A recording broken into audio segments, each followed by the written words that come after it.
Hey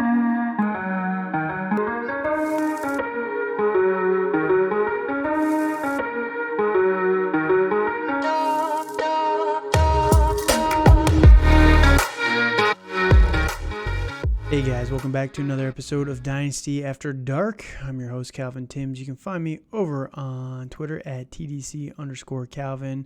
You can find my co-host, Dale, at Twitter at Dynasty_Dale. We're back with another episode of Rookie Rankings, an early ranking show for a lot of these guys, before the combine. Some of them haven't officially declared yet, so there's a little bit of risk there. There's going to be a couple guys we talk about here today that do have a real risk of going back to college. But the whole point of these podcasts, and if you've listened to the quarterback and the running back rankings, is to get our thoughts on these guys before the offseason narrative really gets to set in on a lot of players. Because every single offseason, you're going to hear these guys kind of jump up and down the boards, for seemingly no reason whatsoever. We have all the tape. We have all their measurables. We'll get official measurables here in a couple of months here at the combine, but all the information's already there. And then you're just going to see guys slide up and slide down. And, this guy interviewed well. Oh, this guy had something in sixth grade. This guy has a hidden medical injury. So there's going to be a lot of stuff that comes out. So we want to give our thoughts on these guys early so that we're not, swayed as much by the public perception of these players. So that's why we're having you guys in, and we're excited to talk about some of the wide receivers here today. Dale, anything to say before we jump into it? No, I am just ready to talk I'm just ready to talk all about these wide receivers we got today. Yeah, there's a lot of it's an interesting class. And when we start talking about it, the biggest thing, and just as a forewarning for everybody out there, and it's going to be a bigger tier one here today. So this first episode, if you're listening to this one solo, the biggest thing for these guys is they're very small. For the most part, there's not a lot of size in this year's class. And that has led a lot of people to not love it. And, you mix that with a pretty bad free agency class for the actual NFL free agents this year. It's not an exciting year for wide receivers. And it's kind of a shock to the system, right? Because the last 5 years in a row, we've had amazing wide receiver after amazing wide receiver. So we were always due for a down year. But yeah, this year just feels kind of worse than some people expected. But we're going to talk about it here today, and I think there's a few gems that are going to be able to really stand out once we get down to the nitty-gritty here after the draft, and we're excited to talk about it. So that said, Dale, I'm going to let you do the honors on this one. Name our number one wide receiver here for the rookies coming in. It's going to be Jackson Smith-Njigba from the Ohio State University. So pretentious. Extremely. All day, every day. He is 6'1", 200. He really didn't play at all this year. He played, maybe about 2 games total? Well, about 3 games, about a game and a half. Yep. Yeah. I mean, it didn't really amount to much. But last year, he played out of his mind with having Chris Olave there, Garrett Wilson. He had 95 catches for 1,600 last year, and he played out of his mind in the Rose Bowl game against Utah. And he is my number one. I'm guessing he's your number one as well. Correct. But yes. But I am extremely excited about him and to see what he does. Yeah, so Dale mentioned him, Jackson Smith-Njigba, JSN. We're going to start calling him JSN from now on just because it's so much quicker, and it's kind of catchy. Absolutely. Kind of catchy. So, like Dale said, he missed most of this season with a knee injury, was it, I believe, or hamstring? It was a hamstring injury. Hamstring, okay. Hamstring. And, as much as people want to clown him on that, there's a real chance that he also probably just didn't want to, he might have wanted to just opt out, without having a good reason for it. And everyone's kind of down on JSN because of him not playing this year. But at the same time, Jamar Chase, 2 years ago, he opted out of his senior year, didn't play an entire year. There was all the questions. He came out as a rookie in the actual NFL and killed it, right? And he had an amazing season before he opted out of his final year as well. I think that Jackson Smith and Jigba, JSN here, is someone that is going to be my number one no matter what. I think he's going to be, the funny thing is he's getting so much rumors on him that he's going to be, some people are saying he's a 3rd round wide receiver. There's no way he's not going in the 1st round. There's no way.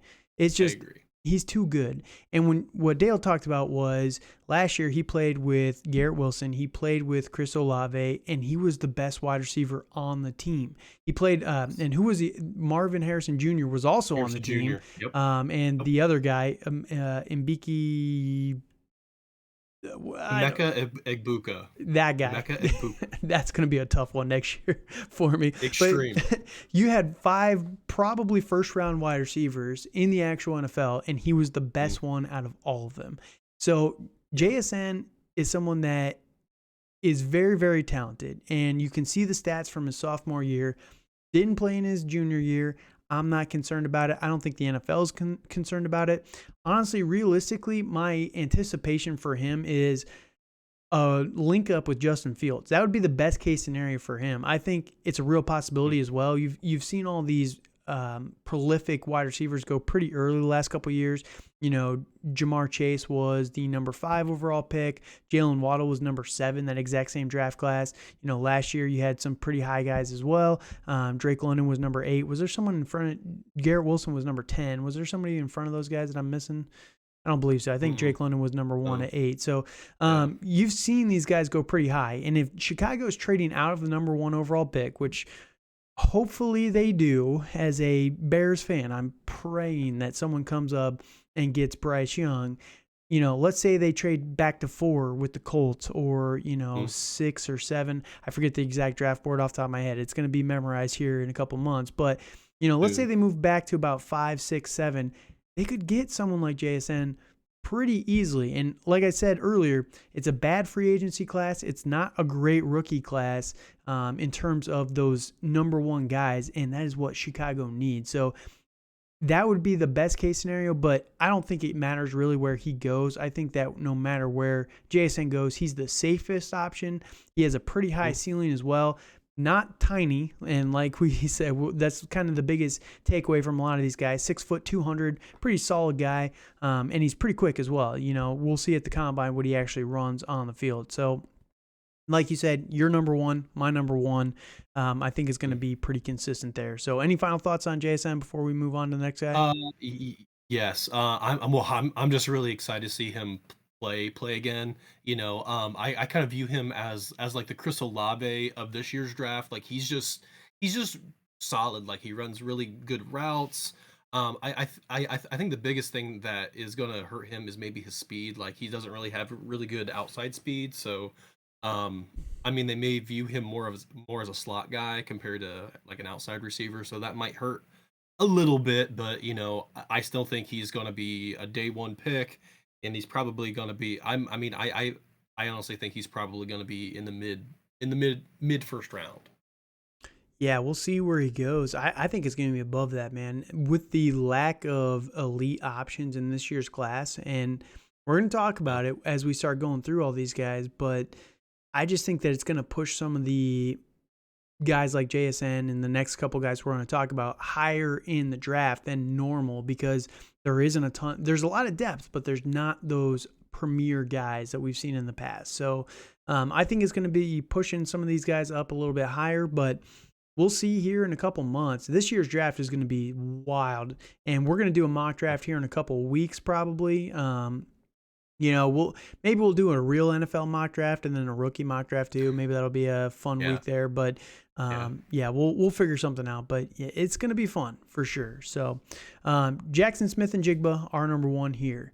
Now the number 2 guy we're going to talk about is my number 2. So I let Dale introduce JSN because I knew that he loved him as well. But for the rest of these guys, it's my rankings. Dale's going to kind of talk on them, and he'll put together his rankings here in the next couple months. I think after the combine, we'll probably hit this again, and we'll kind of compare our individual lists and kind of talk about the differences there. So my number 2 guy is going to be Quentin Johnston with TCU, and he is the reason why I love him the most, if it wasn't for JSN, he'd be my number one. But he's 6'4", 215 pounds, and he is lightning fast. I am very excited to see what he runs at the combine because he is so quick.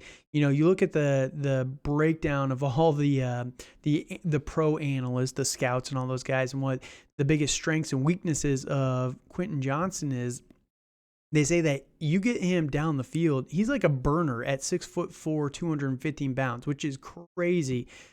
Downsides are he doesn't have the most, well-rounded route tree.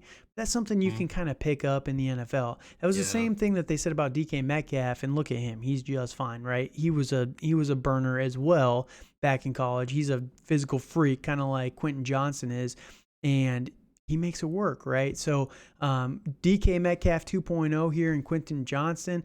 You look at his stats, and they're pretty good. You see a marked increase every single year. So 8 games as a freshman, 22 catches for 487 yards, a 22 average. Goodness gracious. Like, you hear the average of his receiving, and we'll get to some of the other guys later on. It is wild that he's averaging 19 yards a carry or a catch, through his entire career. 115 total catches, but 33 as a sophomore, 60 this last year. And this is the year that they really kind of balled out a lot better, made it to the playoffs, yada, yada, got blown out by Georgia. But you see an increase in targets. You see an increase in yardage, touchdowns, everything. So, career-wise, 115 catches for 2,190 yards, 14 touchdowns, a few rushes in there as well. They kind of tried to get him out on the edge, but he's just very, very explosive. You get this guy in space and he's gone. So he's someone that, and if you did watch the college football playoffs, there was a touchdown against Michigan when they were playing that game, and he looked like he was just strolling. He looked like he was not even going that fast. Trying. And it was just crazy. The guy is crazy fast. So Quentin Johnson's my number 2 guy. What are your thoughts on him? Oh no, I agree with all what you said. I am very excited about him. I mean, compared to the last TCU receiver that was drafted this high, and Jalen Rager, I am extremely excited about him. And I think the biggest worry I have is that like he did have some drops, and he's not as physical on the line of scrimmage as you would like. Like, he's not the blocker that you would want him to be at his size, but boy, can he run, and he runs fast, and he's going to run away from some defenders, and it's going to be fantastic to see. It's going to be great when he gets drafted by Pittsburgh, and then he'll be able to play next to George Pickens, and Pickens can teach him how to block, right? So we'll be all right. Yes. No, that's not going to happen. They're not going to. Quentin Johnson is going to be a first-round wide receiver for sure. Pittsburgh is not taking a first-round wide receiver. I can guarantee that much. But no, it'll be exciting to see where he goes in the actual NFL draft. I don't think he's going to be the number 1 guy. I think that he's kind of like a Drake London type of prospect, where physical freak, big body guy, contested catch. That's the best part about Quentin Johnson. He can make contested catches, but he's also so fast on the edge. So that's why I like him so much. I just think that JSN is a little bit better of a route runner, a little bit better as a total package, and that's why I prefer him a little bit. But it's like heads and tails with these 2 guys. It's A or B. They're very, very close in my ranking. So that said, any last thoughts on him before we jump to the next guy? Nope. All right, Quentin Johnson, name to remember, very, very good player here. All right, so A and B, like I just talked about for Johnson and JSN, there's a little bit bigger of a gap between 2 and 3 than 1 and 2, right? And my number 3 guy is going to be Kayshon Boutte. Best name ever. Get your fantasy football names ready for this guy when you get him on your team. But Kayshon Boutte, he is from LSU, and he is listed at 6', 205. Again, another solid guy, right? And we'll see what his actual measurables come in at. Hopefully he's above that 200. He plays like it, if that makes sense. He plays a little bit more physical, but it's just crazy comparing these stats of, the first 2 guys, right, compared to all the rest of the guys. You look at the just marked drop off in their average per catch is just crazy. So, Boutte, The biggest downside and biggest knock on him is, he had that amazing rookie season, followed up by a pretty good sophomore season where he only played 6 games. And then this last year, not the best season whatsoever, but this year was the first year with Brian Kelly.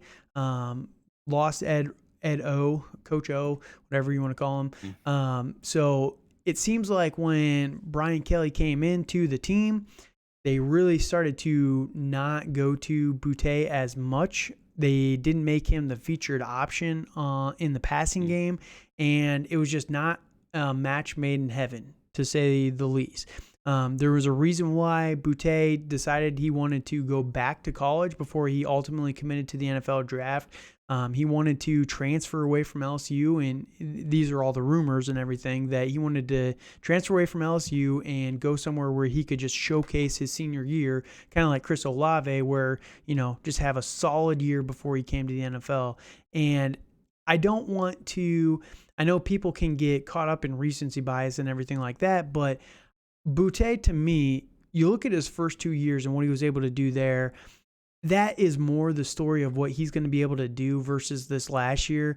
The funny thing is he had the most catches of any year this last year.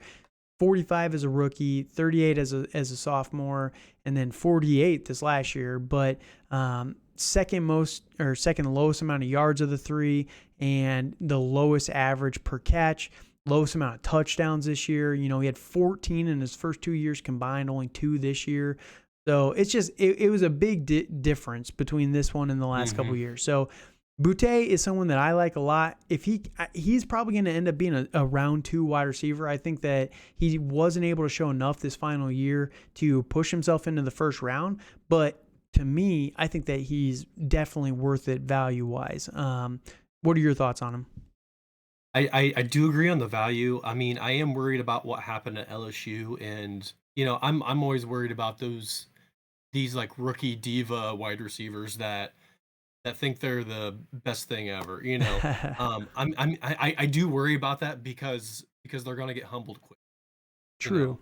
I will say the but one thing that the elite guys in the NFL all have in common, they're all divas, and it sucks. I get it, but they are all divas, right? Yeah. So you have to have some sort of cocky mindset to be that guy. Yes. But it's definitely a 2-sided coin on that, right? So, but yeah, keep going. What are your other thoughts there? So, so with Boutte, like in 2021, like he did get injured, which that kind of hurt his track on his season. Like for his numbers were like tracking really, really well, and he was planning on being that great LSU receiver, and then he got hurt, and then there was a coaching change, which I think hurt him as well. I think he's gonna be fine. I do agree with you that he's gonna be a high day 2 pick. He has good hands. He's quick. He's just very solid overall. He just hasn't shown us enough to really be up there with JSN and Johnston, right? Yep. So talent wise, he's a total package, like we talked about. But the other, I do remember the other downside for him is there are some rumors of off the field stuff as well. And it kind of goes to the whole diva mindset a little bit there. Yeah. But you can't. In reality, the NFL is going to ding him for anything that they deem too far, right? So that's what's going to ultimately push him down boards, is that off the field with the production and everything. But, if he can explain it in interviews and all that stuff, he'll get rewarded with a high contract and blah, blah, blah. So that's not for us to judge. We're just taking him for the fantasy football player that he could be. Yeah. So so that's our thoughts on Boutte. And then any last thoughts on him before we go to our last guy in this tier? All right. So the last guy we're going to talk about in this tier is going to be Jordan Addison. And this guy is a big difference between all the others because he is tiny. He is 6 foot tall, at least, so there's that. But 175, he reminds me a little bit of Devonta Smith, who I hate Devonta Smith. I cannot stand Devonta Smith, but he's really good. He's really good. Yes. I admit Devonta Smith is very, very good, right? But I just think that when you're that tiny, who's the other? Hollywood Brown, Marquise Hollywood Brown, very small guy, very productive. Doesn't mean you can't be good at the NFL level, but you can see through a couple years now, Hollywood gets banged up a little bit more. Devonta Smith gets banged up a little bit more. He's got a little bit more of those big hits kind of take him out a little bit more than some of the other guys. So the only downside for me on Jordan Addison is his size. Talent-wise, he is very, very good. Played 2 years at Pitt with Kenny Pickett, I believe, right? And then as soon as Kenny Pickett gets drafted to the NFL, he loses his college quarterback, so he switches over, enters the transfer portal, goes over to USC, plays with Caleb Williams. So probably the number 1 overall pick next year. And, he doesn't have the best year this year, to be honest with you. It's the problem was, I think that teams were able to lock in on him way too much over here versus what he was able to do at Pitt, for whatever reason. Or, honestly, I don't even think it's that necessarily. I think it's more that Caleb Williams is so good that he doesn't need to rely on someone as much as Kenny Pickett did to rely on Jordan Addison, right? That's my honest opinion. I think that Caleb Williams is an ultimate weapon. He's got the rushing ability. He can make plays. He's a very good player. There's a reason why he's already the number 1 favorite to be the number 1 overall pick next year. But I think that kind of hurts someone like Jordan Addison a little bit. He doesn't have the experience with Caleb Williams, and Caleb Williams doesn't really need to rely on one single guy like they did over in Pitt. So you look at the stats, 10 games as a rookie, 60 receptions for 666 yards. He's the devil, confirmed. 4 touchdowns. But then year 2, this was crazy. 100 catches with Kenny Pickett, his final year. That kind of correlates with Kenny Pickett's just massive, amazing senior year there. But 1,600 yards, 17 touchdowns in his sophomore year. That is crazy. Transfers over to USC, 60 catches for 875 yards. Pretty solid, average there, but just not able to get the volume that he kind of saw that sophomore year. And then another 8 touchdowns. So this guy, he is explosive. And, basically that tells me that same touchdown rate, between the 2 seasons there, his last couple years. That's impressive, especially compared to some of the other guys. You're looking at 3 years, maybe 10 touchdowns total. He's got double a lot of these other guys. So very, very explosive. He's going to perform very well at the combine because he's tiny. He's going to be fast. But, what are your thoughts on Jordan Addison? Again, I agree with most of what you said. I feel he's pretty much going to be Devonta Smith.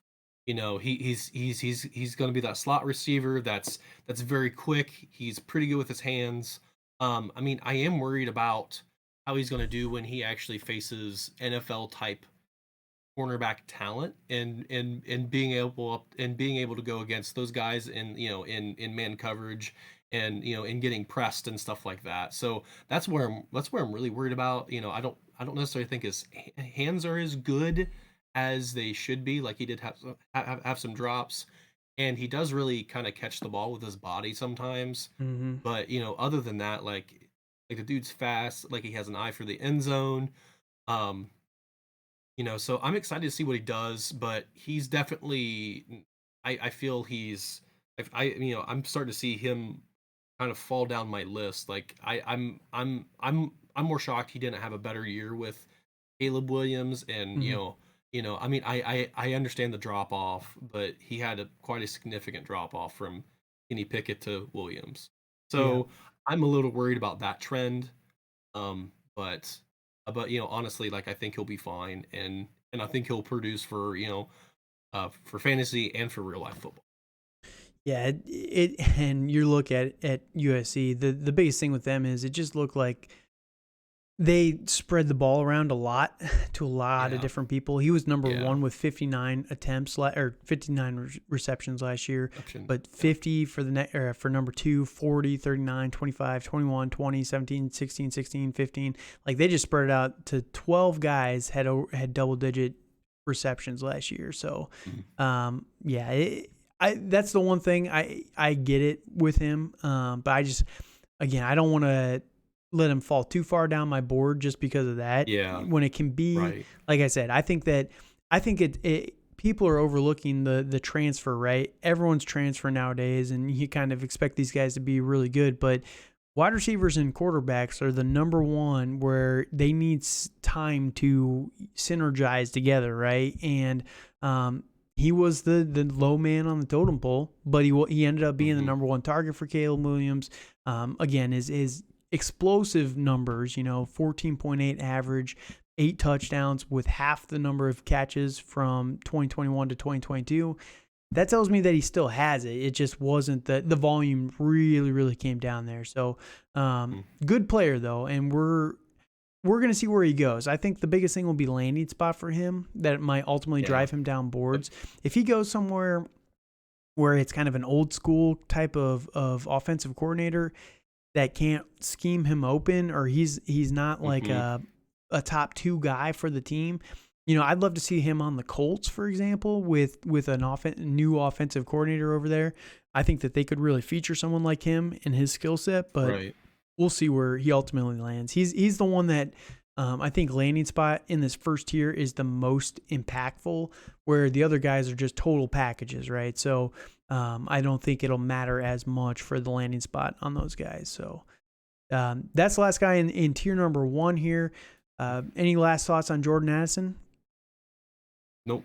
All right. So we're going to take a quick little break here, and then we'll be right back with tier number 2. Before we go, find us over on Twitter again, TDC_Calvin or Dynasty_Dale. Make sure you like, comment, or subscribe to the video wherever you're listening to it.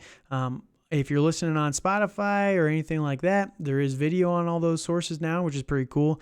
I'm pretty sure I confirmed that, but I know there's audio, but there's at least, I think, video now on Spotify or on the YouTube channel. Make sure you're leaving a comment, something just to help with the algorithm. So thank you guys for joining us on tier 1. We're going to take a quick break. We'll be right back.